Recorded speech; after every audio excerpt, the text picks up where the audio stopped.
Eh bien, l'eau et l'agriculture, pour nous, il est très en lien avec une compétence qui est forte, qui est celle de la transmission-installation, c'est-à-dire le renouvellement générationnel des agriculteurs de demain. Et garantir l'usage de l'eau pour un certain nombre d'entre eux, d'un accès à l'eau, régulé bien sûr, par l'action publique, est une chose extrêmement importante pour la viabilité de leur exploitation, de leur entreprise, mais c'est aussi garantir que les gamins vont rester à l'école. C'est aussi garantir que la dernière boulangerie de ce village va pouvoir tenir. Vous voyez, donc, on part d'une question très précise et finalement on s'aperçoit que ça rencontre des questions d'aménagement du territoire. Il faut impérativement qu'on ait des eaux brutes et des eaux traitées réglementaires. Donc c'est la première chose. Et la deuxième chose, c'est effectivement le coût de la potabilité de l'eau, où on doit être vigilant afin que ce coût soit acceptable par effectivement la population.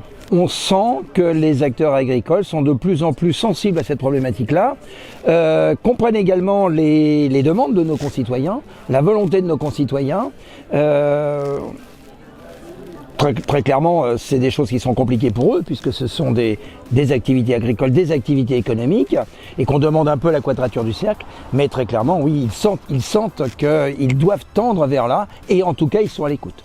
Et le département, au-delà de son schéma départemental et cet engagement des élus du département, il dispose d'outils pour intervenir et des outils fonciers, donc l'outil aménagement foncier, qui est une compétence exclusive des départements, et également il dispose de la possibilité de créer des zones de préemption au titre de sa compétence espace naturel sensible.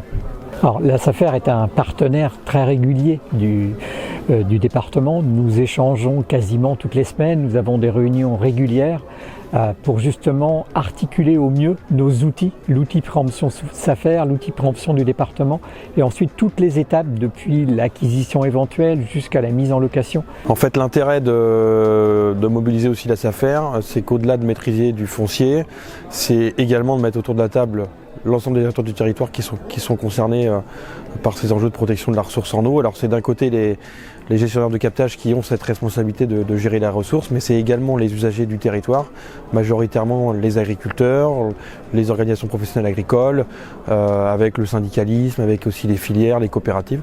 Et l'idée c'est de mettre un peu tout le monde autour de la table.